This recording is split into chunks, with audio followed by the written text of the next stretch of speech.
Dạ em sợ. Hello, Jacket. Hello.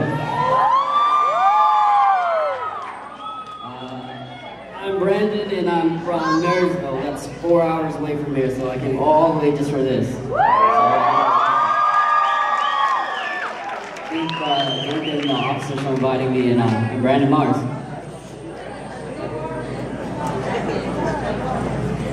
Oh, it's my arm.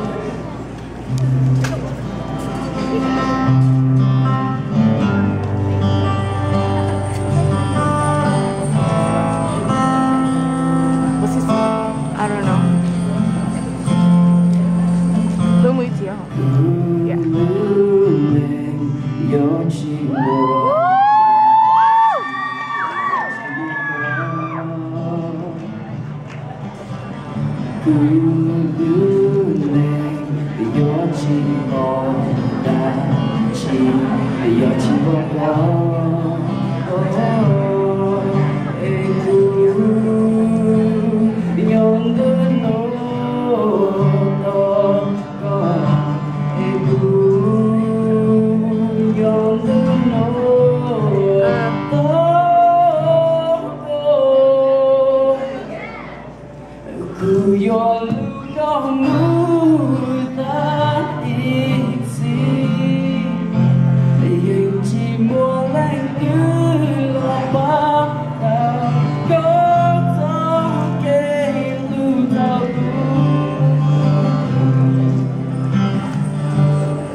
Trong xia nhỏ có mưa lại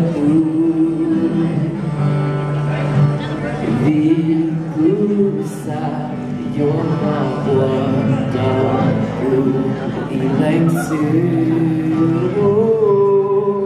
em nhớ nó có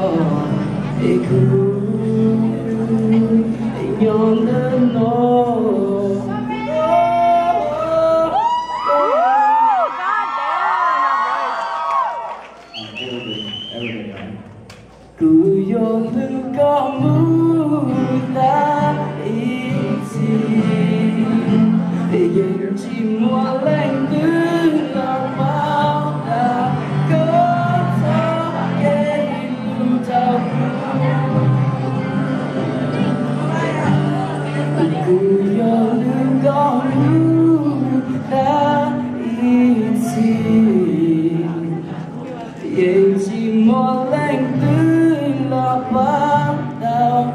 có gió kề lưu tàu cứ gió lưu cao ta easy. Thank you.